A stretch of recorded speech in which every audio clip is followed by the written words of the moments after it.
I was going to wait the 15 minutes to go live on the hour like it says it's going to. And then I realized that wouldn't be fulfilling what I've promised, which is that I will not be going live on the hour that I've set, right? I'm going to post a public live video on this channel, and I will try to go live around this time because this is the time I wake up, the time my brain works the best. But for there to be a specific time that I start at breaks all of it. So it's just going to start when it starts, and tune in when you tune in. You'll catch what you're meant to.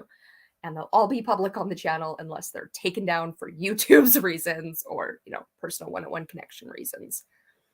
We are going to watch the third out of a current 3, because this is ongoing. Like the day I posted this one, more stuff happened. Not quite in the Red String Project, more in life, but adjacent to, since it does involve celebrity Russell Brand. And probably other people, because it always does. More deep, intimate connection. The other 2 installments are Lucky Girl versus Mean Girls, which started it all because it showcased to me the importance of the 2004 movies. Do I know what that importance is? No, but damn, do they keep coming up. And in this one, it'll be The Aviator. In 19, it's The Passion of the Christ. I think that's it. Oh, and of course, Jim Caviezel. So, the other one, the final cut, no, I can never remember it when I want to remember it. Only when I'm rewatching my old ones. The one with Robin Williams, where they get an implant in their brain so they can have a video at their funeral. Weird premise, powerful movie for the message it gave. Because what came out in 2004 was also Facebook. And the Athens Greek Olympics, which we're going to get into, and it was the year special attention on the emancipation of slavery. It's all intertwined. How do we even, I've experienced a weird 2023. Like I said, the Lucky Girls versus Mean Girls, the movies were The Mean Girls and The Notebook, bringing in the 2004, and then Kyle Cease brought himself back in. And then I found his video with Tim Ballard. Jim Caviezel plays Tim Ballard. They literally mention that in that conversation. And that's the 19, and how important the number 19 is, especially February 19th, which just 2 days ago came out of Tim Ballard's mouth. Because of Sound of Freedom, The Passion, Jim Caviezel, Tim Ballard, Kyle Cease, my algorithm keeps popping up with stuff about Sound of Freedom and the controversy, both sides of the controversy. Specifically, the in-theater showcasing The Sound of Freedom, which came out on the 4th, so is that 9 days ago? Did I do the math right? Today's 13th. There is a lot of weird stuff happening in the theaters, like AC not working, the movie not working, them refunding, coming in 20 minutes, being like, guess that's not working, we'll have to refund tickets. And it does seem to be happening. Like, people are putting up TikToks, people are putting up all this stuff like, wow, this is my first time experiencing a conspiracy. And with what I've been experiencing and what I've been shown to be what is mine to deal with, which is big, huge issues like human trafficking. That there is, that like both, it could be that this happens always, right? When there's an opening night, when there's any movie, let's say there's a 1 in 1,000 chance of something going wrong in the theater. It just so happens people are primed that when it goes wrong with Sound of Freedom, it's put in with this conspiracy, right? Or it could be the creator, God themselves, messing with the technology to spread the message or get us not to see it. Because the issue is a lot of this stuff that looks like high up conspiracy both is and potentially isn't. The Titanic stuff I'm going to get into in this video, I'm like, okay, do I think the Titanic was sunk on purpose? Yes and no. I think both. It could have sunk with all the people on board who were going to vote against the Federal Reserve and have the other rich people cancel their tickets. It might not be conspiracy, like people got in a room and conspired. It can be the weird magic of the universe coming together and creating weirdness that is for the greater good. And that's like with this weird conspiracy. Is it Hollywood trying to keep this silent? Is it Hollywood trying to, like, I can see the conspiracy in Sound of Freedom, both the children are being saved in a very real way. going in with SWAT gear, saving this child that is a real child. We can name a history. We don't not necessarily going to follow through and know if that child's saved for their whole life, but you get all the high, all the good feelings, all the the reason people give money. That's not mosquito nets. It's the opposite of mosquito nets. It's the opposite of like the actually effective thing that will solve the problem. It's the feel good charity thing. It's the toxic masculinity, bravado, ego, but it does save children. And there's this thing that's happening right now in the world. I can see it unfolding where both sides, the toxic right, far, far right, and the toxic far, far left, are going to literally fight it out to the death over children. They're both going to be fighting for the safety and well-being of children and think the other side is literally murdering children. And how do you do with children? Both sides. That's going to be so until we can come together and truly center children, truly be like, what's in the best interest of children, not the selfish ownership of innocence, of now I own them and now they're going to be Christians, now they're going to be brought up in what I think is the right way. There's a lot that goes into this, a lot of the like toxic bravado masculinity with Kyle and Tim, and yet it's like all of it. Anyway, I don't edit. I do long form content. I likely will not be interrupting past me while we're watching this because I want it to be on the channel, but I will type out comments and put them up if needed. And if really needed, I will come and interrupt. But honestly, and it's in the description. You can follow it to the other YouTube channel. Stay on YouTube. I think that's what got me in trouble before. Sometimes I have TikTok links in because follow it back to the place where I actually had it. I don't think you're allowed to do that. So just stay on YouTube. Just stay where they are. And the 9/11 Titanic Olympics video, all of my content, although the idea, the thing in it is gold, the way it is presented, both my communication style and the lack of editing, lack of what it looks like to be a social media production is exactly as it's meant to be, because the right people will sit through it. The right people will see what they're meant to see. You will see that these signs, now there's a lot of people, there's a lot of stuff that went down in 2023 that think I'm a bad guy. Totally fine. They're going to keep finding evidence that I'm crazy and that I'm a red flag. And I'm supposed to be a red flag. Like I'm literally an anti-marketer. I can have a brilliant idea that's world saving, world peace creating, going to solve a problem. And I will present it in a way that it sounds horrible. I'm an anti-marketer, but the idea is still world saving. It's still brilliant. And we're experiencing the literal polar opposite over the last decades.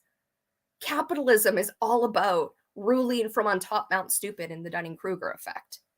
Pretending you know what the fuck you're doing when no one knows what the fuck they're doing. And the more y'all will wake up to that, the better off we'll be. Nobody knows what the fuck they're doing. There are no experts in any field. And until we can acknowledge that, there won't be. Because you can't distinguish the actual experts until you can acknowledge there aren't any. All right, I'm gonna start the film 10 minutes in. This is how it goes. Sure, screen.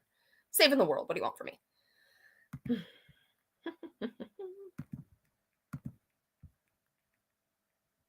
This is from June 28th.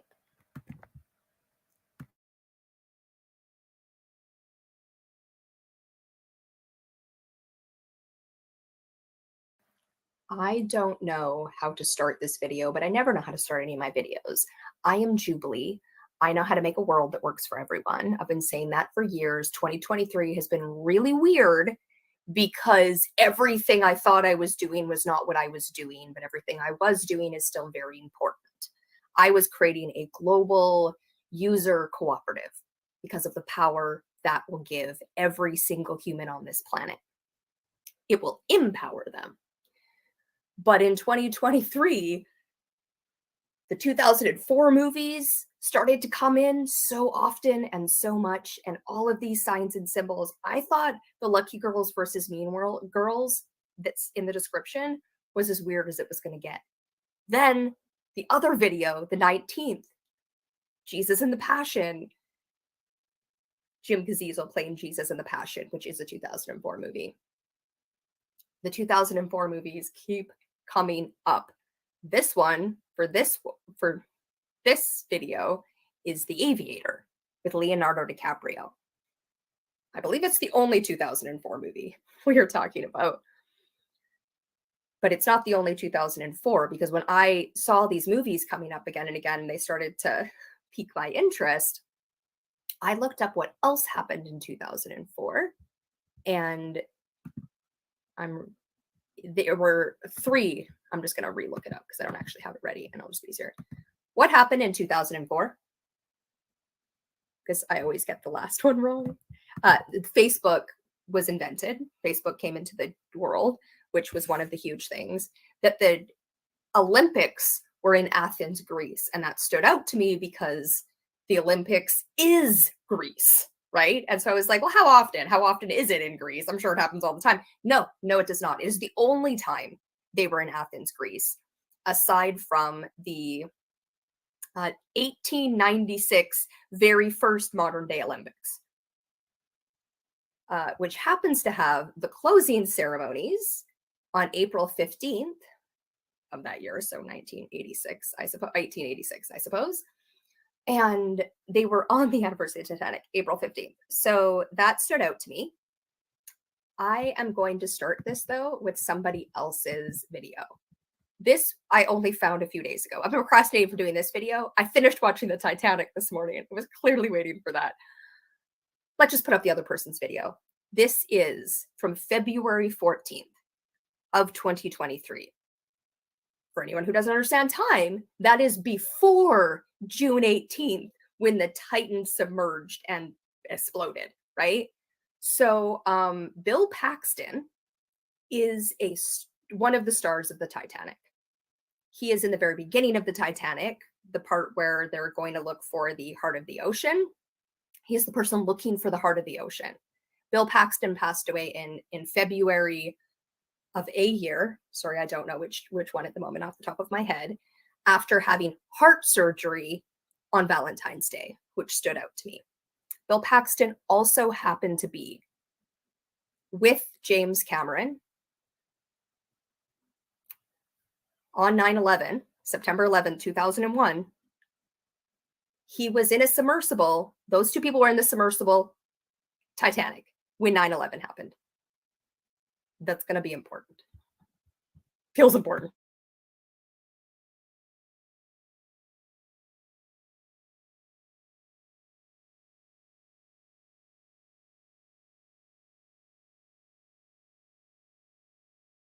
Paxton has stepped forward. He's actually coming through with a message, and it is a future vision. He's coming through with a prediction. Whenever he's showing me the future, I don't know how far we're going into the future here, but the information that he's actually showing me is that there is a disaster that's set to occur, which is quite unfortunate.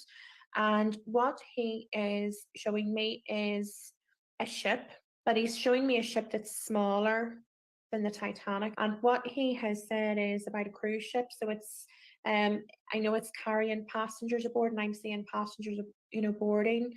What he's showing me is some errors of judgment in the construction. And he's looking underneath the ship or in the internal parts of the ship, and he said that it's not sufficient and it's not being checked thoroughly. Now, I don't know if this is a ship that is on her maiden voyage or if it's something that has occurred previously where, she's been used and has been in circulation. I'm not sure. However, what he is showing me is that there is something that needs to be looked at that hasn't been looked at. So they're confident that this is set to occur. When he's drawing me to the health and safety measures, he has said that they're not sufficient. Okay, so I know that there's something there where health and safety hasn't maybe been properly adhered to. Okay, so that's one thing that he is drawing me to. The light of. So I found that after all of the other stuff we're about to talk about went down. But I also watched the long form of that on YouTube, also put up on February 14th, where she had gone to watch the Titanic with her daughter. And then she's doing her regular YouTube, and a person comes through. She pauses it to go find out, like, what do I know you from? Like, she knew what she knew him from, but she didn't know his name. I'm going to play another one because it's just going to set it up easier than me verbally doing it. It is about the Titanic and two different conspiracies. I need you to separate the two. All right. One is that the ship at the bottom of the ocean is the Olympic. The second one is that whatever ship's at the bottom of the ocean was put there on purpose. Those are two separate conspiracies. People debunk the one and they therefore it's debunked. Is it though? Is it? Here is the video I sent to my friends that happens to be on this anniversary of the conversation we had, which I didn't realize until yesterday.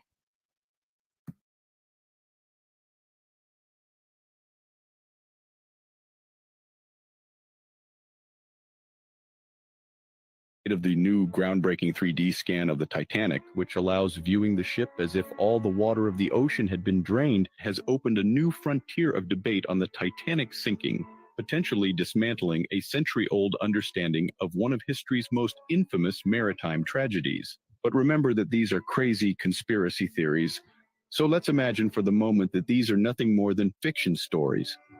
Whether the Titanic suffered damage from riding over a submerged iceberg shelf, as Stevenson suggests, or was the victim of a larger conspiracy, the enduring mystery of its sinking continues to captivate everyone. The Titanic grazed an iceberg, causing a 120-meter breach in its double-reinforced steel hull. But it's improbable that ice could cause such damage. Upon further investigation, we encounter unknown surprises. The Titanic had a twin, the Olympique, both owned by J.P. Morgan. A separate strand of evidence hints at a more dramatic theory, a potential switch between the Titanic and its sister ship. The latter had a severe accident that left it almost unusable. However, it was not insured, and the repair was Morgan's responsibility. In a cunning move, Morgan swapped the names of the ships and decorated the damaged Olympique to look like the Titanic. During the inaugural journey, the damaged Olympique sailed disguised as the Titanic, and the insurance paid the sum of $5 million of the time. The real Titanic continued sailing under the name of the Olympique until 1935. But the surprises do not end here. A ship, the SS California, loaded with blankets and jerseys, set sail 5 days before the Titanic and anchored at the disaster point. It's odd that the experienced Captain Smith deviated from his course and that the lookout had no binoculars. It's strange that the radio stopped working hours before and that white flares were launched instead of red ones. And it's even more strange that J.P. Morgan and 50 of his friends, some of whom were in favor of the creation of the Federal Reserve, decided not to board at the last minute. Curiously, many of those who opposed the creation of the Federal Reserve, including the Ashton, Guggenheim, and Strauss families, died in the disaster. This allowed supporters of the Reserve, including Morgan, to create it without opposition the following year. The Titanic was found in 1985, and to everyone's surprise, there was no 120-meter breach, but multiple holes from 1 to 50 centimeters caused by internal explosions. Even more, the name Olympique was found on the propellers. There's a book, Titan, by Morgan Robertson, that narrates the Titanic incident with chilling accuracy, written 14 years before the sinking. This series of events raises serious doubts about the truth behind the Titanic. Whether the Titanic suffered damage from passing over a submerged iceberg shelf, as Stevenson suggests, or was the victim of a larger conspiracy. They say that fate is not without irony, and the dollar begins to show signs of losing its hegemony at the same speed that ships sank more than a century ago.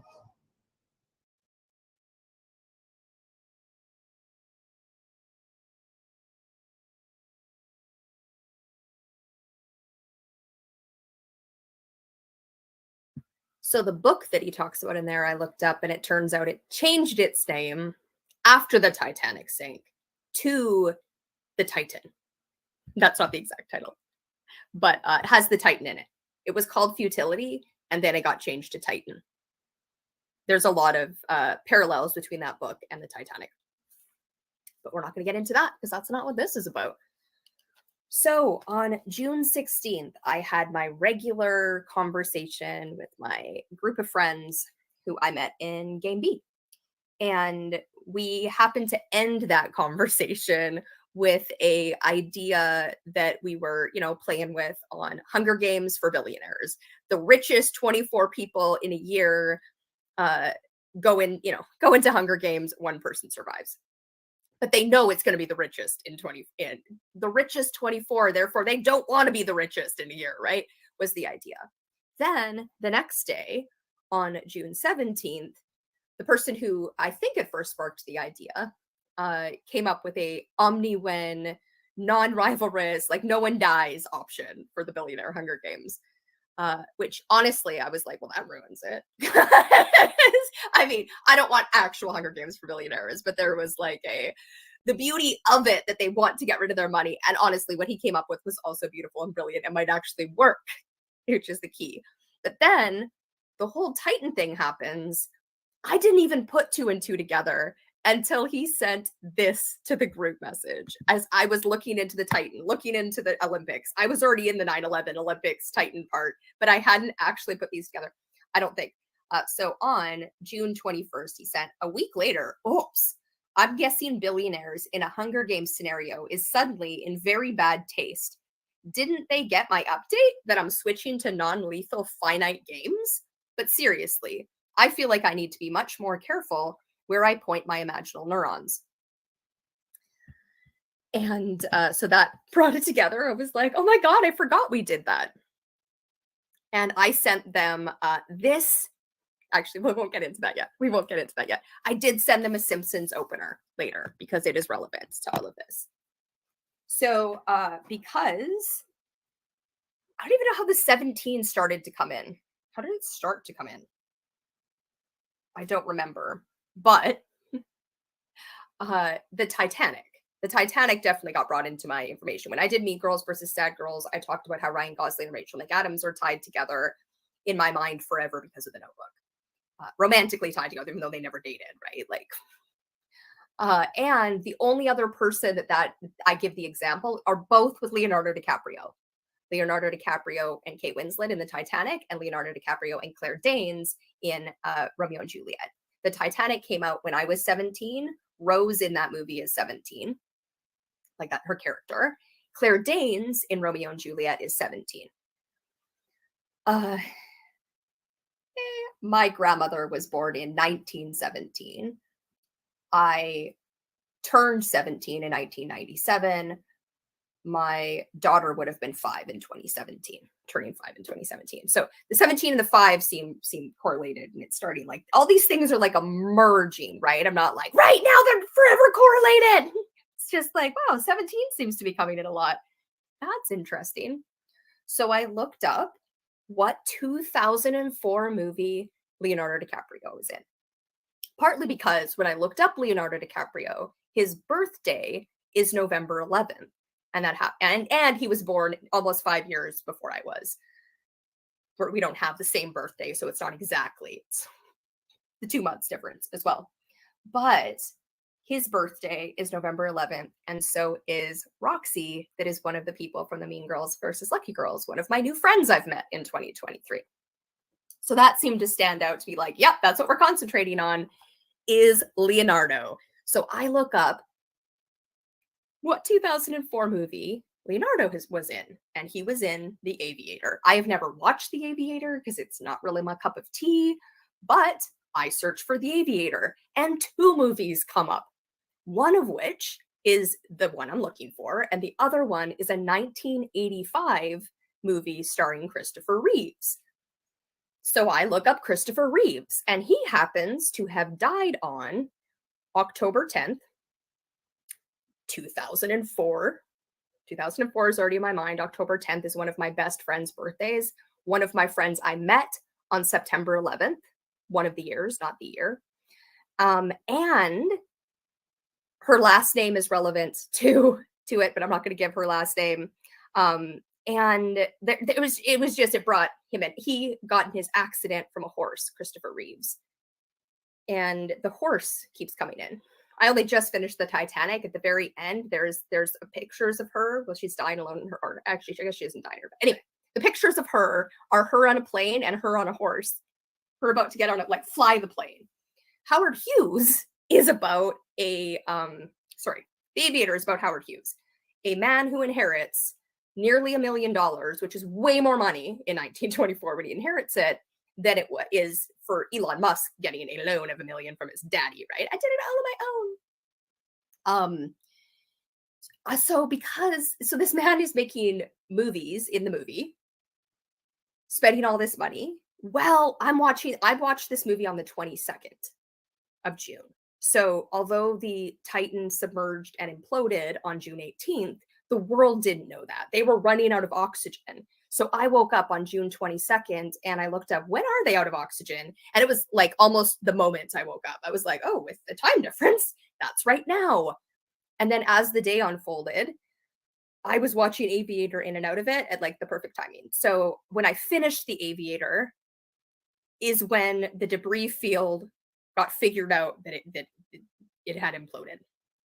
So while it was not known, there were 5 people missing: a father and son from Pakistan, the owner or whatever of the ship who's been down many times, and I know there was another billionaire on board, but it's not coming to mind who that was. And 3 billionaires on board. Who's the other billionaire? And then anyway, there are 5 people on board. While this is happening, also people are like, well, why do we care about them and not this other ship that capsized on June 14th in the Mediterranean that happened to be very full of people from Pakistan, and specifically that the people from Pakistan weren't allowed out on the boat. They had to be inside the cabin, as well as the women and children were kept inside the cabin. That happened in Greece. Specifically, that's what they say, right? That the Greece Coast Guard was towing them, did it badly, almost on purpose, and they fell over, basically experiencing what I just watched in the Titanic, where the third-class passengers were locked below deck, right?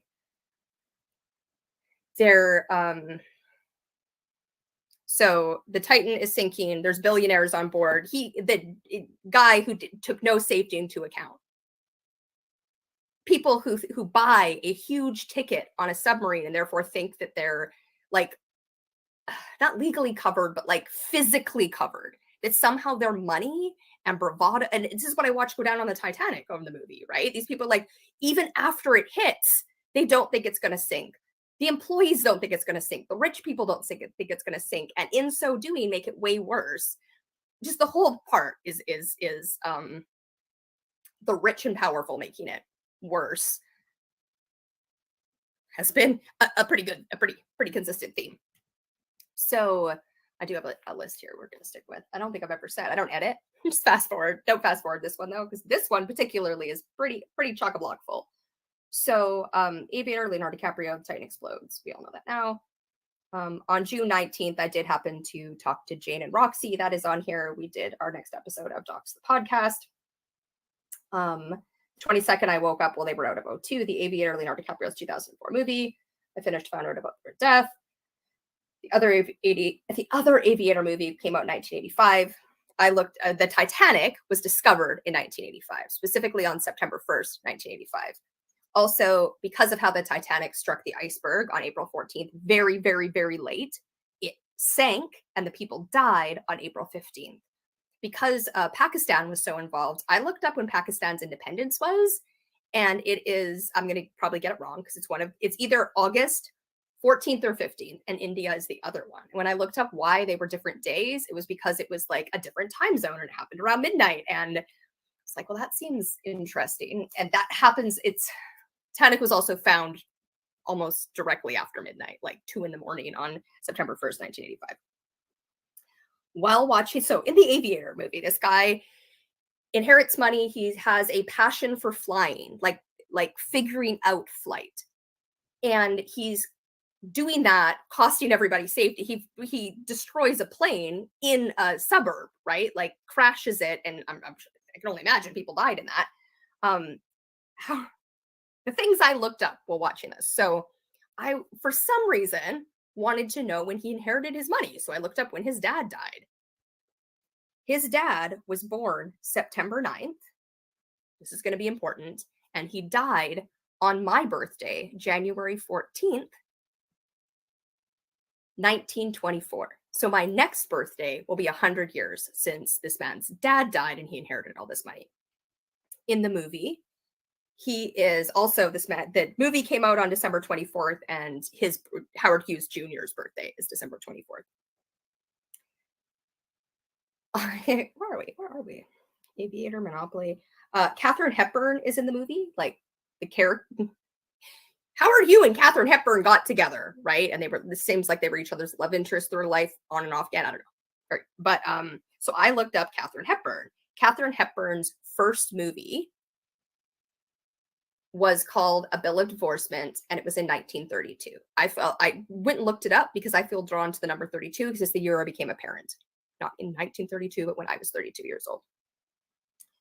So this movie, I feel like I need to back up a bit. So I had the very first Idea Cafe on September 11th, 2019.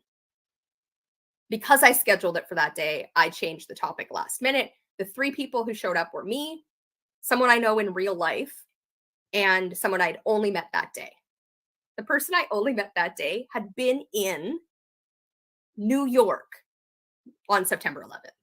I was in Sydney, Australia on September 11th. My friend was in Greece on September 11th. And our story, while we're telling it, although it's horrible audio, is very much, at least my part of it. I remember flying in one world and flying out in another world, specifically having to take my shoes off a million times in the airport. And the difference, I was in Australia, which is, although it's not my home country, we speak the same language. Whereas my friend was in Greece, where she doesn't speak the language. And so as Greece was being brought in, and New York and France kept being brought in, I was like, well, that's interesting. Then the Bill of Divorcement, Katharine Hepburn's very first movie, takes place on December 31st, which is my daughter's birthday, because they're about to get married the day after on January 1st. Her name, first of all, her mother's name is very close to my grandmother's, and the ones I'll get confused. It's Margaret. They call her Meg, which is not a shortened form for anyone in my family, but her name's Margaret. And Sydney, the younger daughter, who I think is 15, is talking about marrying her fiance and moving to Canada, where there's a big open space. They're going to have a bunch of babies. Literally what my ancestors did and what I was dealing with right at the end of December 2022 before 2023 hit.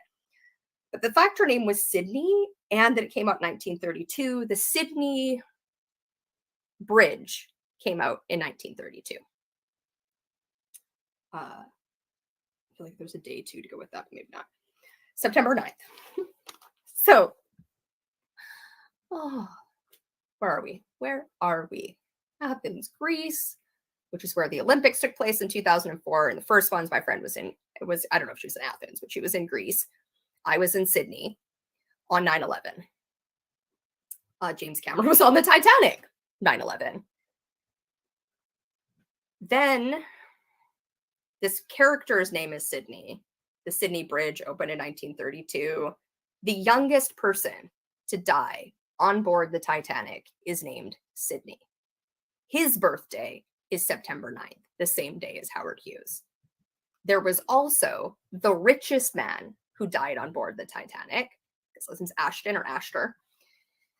And he was married to an 18-year-old. She was pregnant at the time. And they got married on September 9th. So September 9th is their anniversary, although one of them died before they celebrated probably their first anniversary. I don't know if that's accurate. I don't know what year they got married. But anyway, so that's their wedding anniversary. It is Howard Hughes Sr., who died on my birthday, and it is the youngest person to die aboard the Titanic's birthday, named Sydney. Then The Simpsons happens. The Simpsons happens, as is, I feel like I'm going to find it and play it. All right. Just fast forward until you don't see a black screen, because I'm going to have to find it.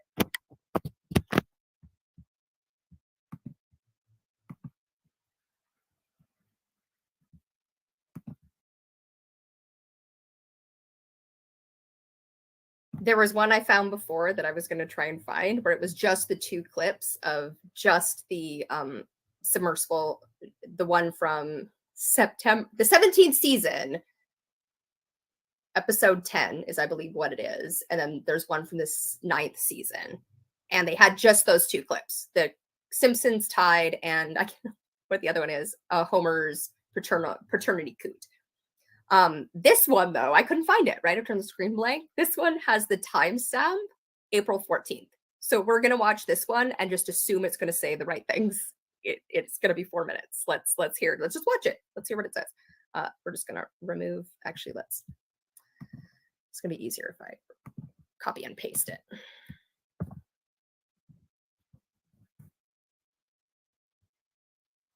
I picked this one because it was the timestamp 4:14. It's just been playing for a second. And 115 comments. Fun. It was from January. Oh, no, sorry, June 23rd. June 23rd, 23rd. Okay, little less, which makes sense because why would it be from January for the Titan? Oh my goodness, brain. Nonetheless, 23rd. The Simpsons predicted the future once again? Some fans think the events of a 2006 episode are eerily similar to the real-life 2023 catastrophe of the Titan submersible. Fans have often noticed that The Simpsons has eerily predicted a lot of things that have ended up coming true. For one, Donald Trump's presidency. As you know, we've inherited quite a budget crunch from President Trump. The show is also thought to have predicted several different Super Bowl outcomes: smartwatches, Siegfried getting attacked by his own tiger during a show, the FIFA corruption scandal, and Donald Trump running for president again in 2024. The list goes on and on. Now, fans are saying that the long-running animated series also predicted the Titan submersible imploding underwater while searching for the wreckage of the Titanic. In the season 17 episode, Homer's Paternity Coot, Homer thinks he's found his real father, a guy named Mason Fairbanks who's voiced by guest star Michael York. Inexplicably, the two set out to find underwater treasure in the wreckage of a ship called the Piso Mojado, which is Spanish for wet floor. Homer predictably gets stuck in the wreckage. He loses oxygen in the deep ocean and wakes up in a hospital a few days later, meeting a very different fate than the 5 people aboard the Titan submersible. Yet fans took to Twitter to claim that, once again, The Simpsons seems to have predicted the future. On the one hand, The Simpsons has been on the air for so long, since December 1989 to be specific, that it feels like an inevitability that the show would end up predicting some real-life events by coincidence. And that seems to be the case with all the instances fans have noticed. That said, it's still freaking fans out how similar this instance was to the real-life tragedy. One fan on Twitter wrote, before the determination was made that the sub imploded and experts were thinking the people inside were running out of breathable air, The Simpsons really predicted the Titanic submarine situation, and that they would completely run out of oxygen. This is actually scary. Another was clearly unsettled, making the simple proclamation, "We live in a simulation." But it's worth pointing out how different the real-life incident was from the story of the Simpsons episode.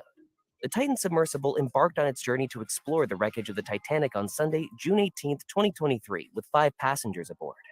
OceanGate founder Stockton Rush, Hamish Harding, Paul-Henri Nargeolet, Shahzada Dawood, and Dawood's 19-year-old son, Suleiman.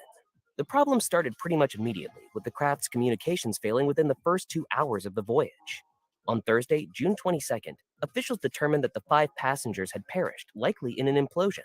In a press conference after an extensive search, Rear Admiral John Mauger, who serves as the commander of the 1st Coast Guard District, delivered the sobering news. The debris is consistent with a catastrophic implosion of the vessel. The experts believe that the implosion happened shortly after communications were lost, especially after they found debris from the Titan itself near the Titanic's wreckage. Despite the differences, another Twitter user seemed to feel personally targeted by the similarities to the Simpsons episode, writing before the Thursday press conference, "Every new detail of this story feels like it was engineered to drive me specifically insane." Mike Reese, previous visitor to Titanic wreckage and author of Simpsons episodes Moaning Lisa, Stark Raving Dad, and The Way We Was, says on Chance for Survivors he's not optimistic. That's right. Mike Reese, former showrunner and writer on The Simpsons, has a personal connection to the expedition. On June 19th, he told BBC Breakfast that he wasn't hopeful about the fate of the passengers on board, and he knew better than most. I don't know how anyone's going to be able to access it, much less bring it back up. Reese has actually gone on 3 separate expeditions with OceanGate, the company that made the Titan, and he knows that their safety measures weren't always great from personal experience. He even said that during all of his dives, the crafts lost communication with ground control. "I got on the sub, and at the back of my mind was, well, I may never get off this thing. That's always with you. You have to just remember the early days of the space program or the early days of aviation, where you just make a lot of mistakes on the way to figuring out what you're doing. There's still a lot of unanswered questions where the Titan is concerned. and many of those answers might never come. In any case, The Simpsons has the weirdest possible connection to this entire situation, and its prediction streak continues, at least in the eyes of fans.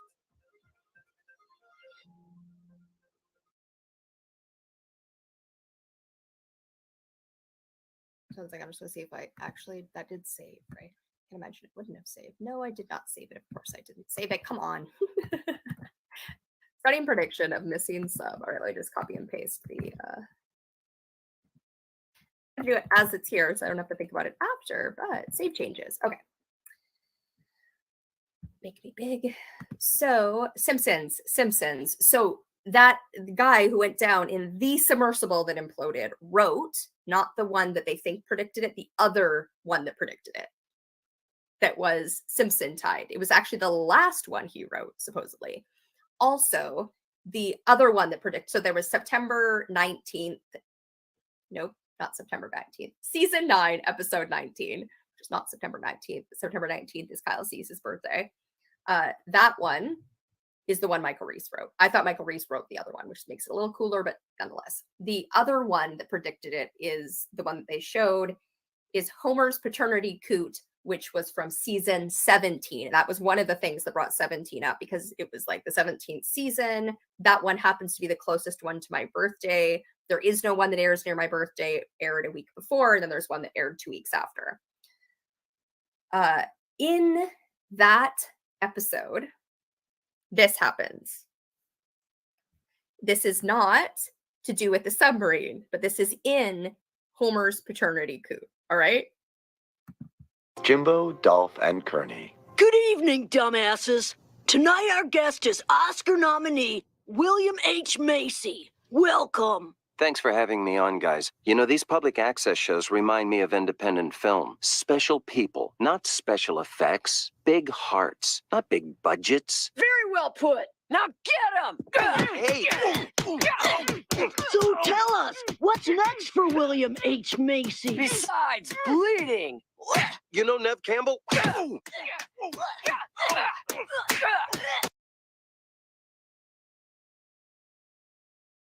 So, William H. Macy. So I looked up, what was William H. Macy in 2004? As I do. He was in 5 movies. That I think that might be the record. One called Reversible Errors, just the name. One called Cellular. Again, 2004 is the year that Facebook came up, and that is very relevant. Just happens to be a movie about someone who gets a phone call from someone who has, because he answers a call, he's got to save a woman and her child. I watched it. One called The Wool Cap, about a man who doesn't talk, who looks after a young child. Spartan, that is about human trafficking. I've yet to watch. And In Enemy Hands, that is about a submarine. Also, because I was dealing with Leonardo DiCaprio, I re-listened. I thought they said Naomi Campbell, and he briefly dated Naomi Campbell, but nope, they said Nev Campbell. Nev Campbell was in a mini-series in 2012 about the Titanic called Titanic Blood and Steel. Just so we're clear, okay? So didn't they predict it? Also, I sent this. So in the same season, season 17, the first episode aired on September 11th, 2005. I'm gonna play it. It is the opening scene, which they chose to put this on 9/11. That makes sense. But then the other opening scene.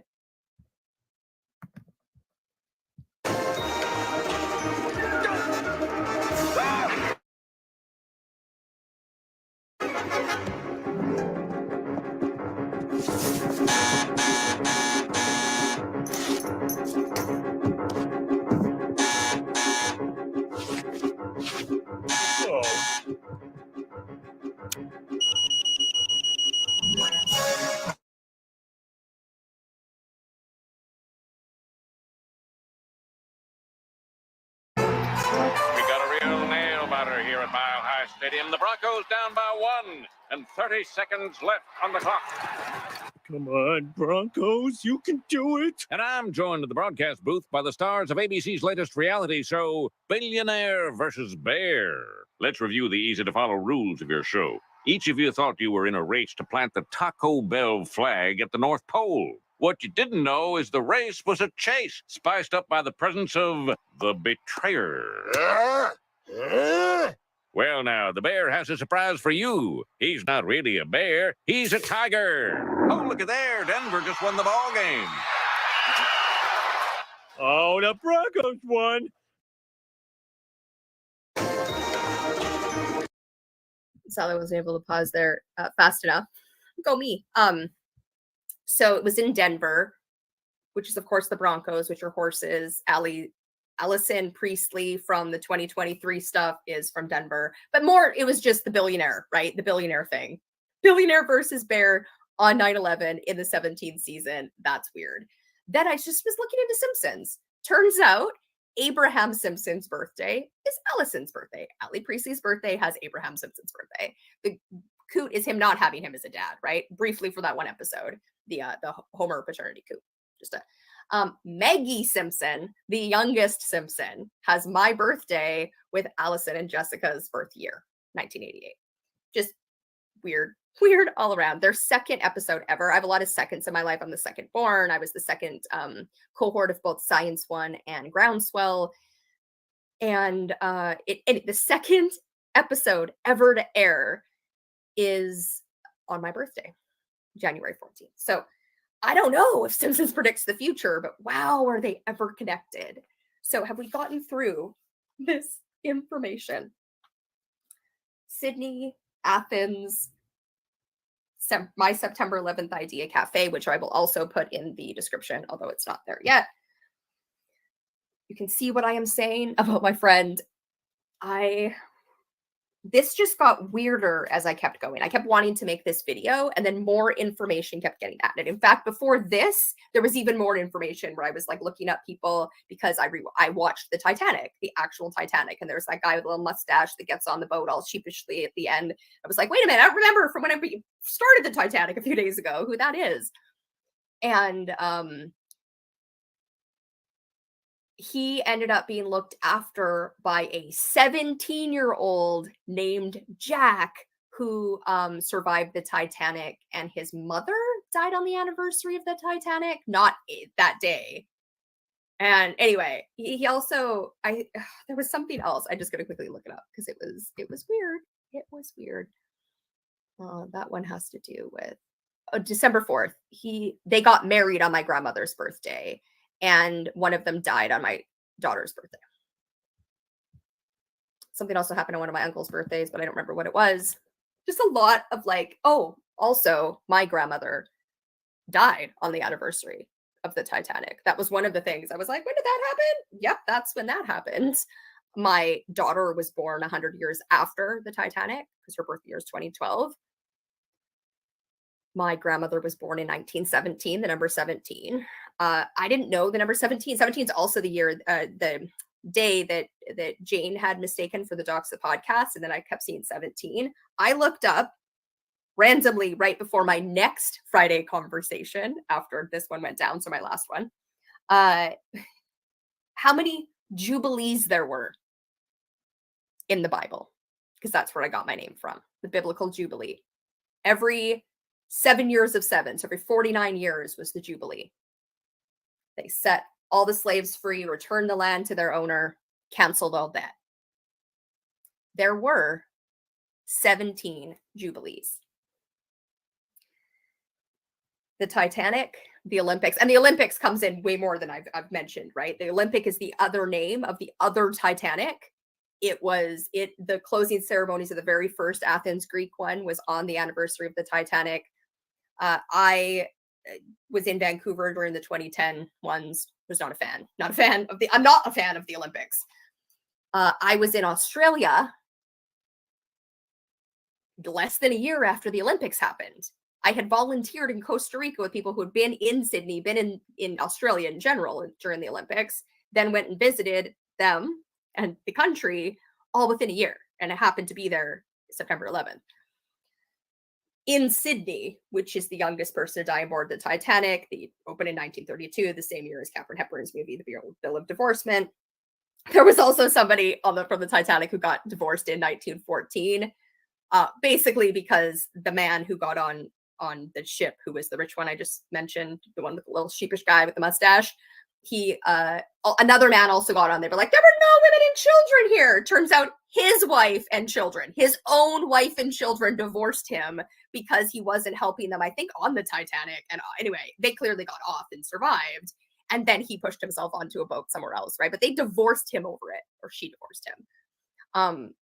Just also, there was a lot, and more stuff just keeps on coming up. But the fact that there were 17 Jubilees, Titanic came out the year that I was 17, all the stuff that involves not just like my family, my cousins, my like grandma's siblings, all the themes, all the stuff. Anyone wants to come help me make sense of all of this. Sense of it is the wrong. I'm living in I don't know. I'm swimming in the mystery of the universe. And anyone who wants to come play, I don't even know what it's going to look like, right? I'm sharing the parts that I can share as fast as I can share them, and tiny pieces from my life. But people behind the scenes, people who've been involved in this the whole time, know how weird this stuff is, how entrenched this is in my family and my history. And for instance, I'm just giving a little tidbit. Recently, there's been some involvement with a person named Angela. I guess she gets a little bonus at the end of this. And I don't know how involved she was, but now that she's being involved, turns out, I know I have a great Aunt Angela. Same spelling. On her birthday comes into play. And I was like, all of it weird. All of it weird. We're just going to leave it there. All right.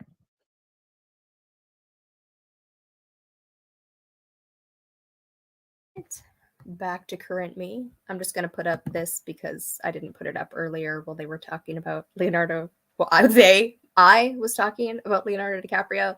Leonardo da Vinci was born April 15th, 1452. And he died on one of the lucky girls' birthdays. So, yeah. Tomorrow or later today, because again, it's there, public, ready to go, so people can hit the notification button if they want to know when I go live. And then it will inform you, because I'm not going live at the time that it actually states, likely. But at any point that I am live, if anyone wants to come here and join me and ask questions, they're welcome to. And I'm going to try to, I've recorded a lot of video on the Mean Girls or Sad Girls channel, unlisted, and I've been doing that for years. That's my process. I don't need to comment here anymore. But to actually be public as doing it, I was doing that as a protest, because on Instagram, and then on YouTube, because I dislike the other platform. Going live daily, watching my former content, both because I was making sense of things and I was processing, and as a keep my friends' names out of your mouth to the little Narcnado that started the 2023 Mean Girls versus Lucky Girls, which we'll get into in the third installment. It's weird. It keeps getting weirder. During that Titan-y thing, I found this. Titan, bottom of the ocean. I was going down, sorry. The Titans, the gods, the Greek, are at the bottom of the ocean, right? That's where they're kept. That's where they're contained. Well, re-listening to a conversation I was having about all of this, the horse idea came up. Like, the horse is a theme, even though I don't get into it in that video. It's not a huge theme, but it came up enough that I was paying attention. And while that we were talking about that, and it was on another thing, looking up a Wikipedia article on one of the Greek mythology figures, and Trojan horse was right there. I was like, oh, right, Trojan horse. Anyway, I had found a picture of a city less than a block from my house on the sidewalk. Was not aware of what city it was. It didn't look like there was enough of it to kind of ask. That most, I mean, like, if there was a million people looking at it, someone definitely knows what city that is, but not even post on my Facebook necessarily. It'd be too. Anyway, not the point. That the I found this photo and I just picked it up to recycle it, to bring it home and recycle it. I recycled it. Then, while this was all going on, the actual Titan down, I left my house, it was coming back. I don't remember what day this happened on, but I know I recorded. I was like, I just found this. The Parthenon. Athens, Greece. Yeah. So then I was like, I wonder if that city was Athens, because it was in like the same location. It would make sense that it was the same package of photos, right? Several weeks apart that I found them. Anyway, then I brought in my recycling bag after it had already been taken. And the only thing left in it was the other picture, which isn't here. Like, I don't have it right here to show you, but it is here somewhere, because I was like, well, clearly I wasn't meant to throw that away. Because yes, I looked it up, and yes, that city is Athens, Greece. I mean, is all this crazy? Yeah, but like, I didn't do it. I didn't sink the Titanic. I didn't put James Cameron down in a submersible on 9/11. I mean, I definitely chose to be in Sydney, Australia, and but I didn't choose 9/11 to happen. I didn't choose to be in Sydney when that happened. I didn't, like, all of this can only be orchestrated by something bigger, and we're all a part of it. I didn't feel manipulated while I was doing any of those things. And yet they're all interwoven. How is my friend going to Greece in 2001 and meeting me over a decade later? It's weird, and I think everyone is intertwined in it, but I am looking at my connections, my relationships, and there's only so much I can share publicly that isn't public information. And honestly, I probably share stuff that shouldn't be public information, but I'm connecting the cosmic dots. It's weird, and it defies probability. It's basically a logical atheist. Believed in higher power, in spirituality, in that we have a spirit, that I felt it when I was a Christian and young, even if I didn't believe in that religion anymore. There was something that I felt that was real. And 2023, for 7 years, I've been following the next GPS thing.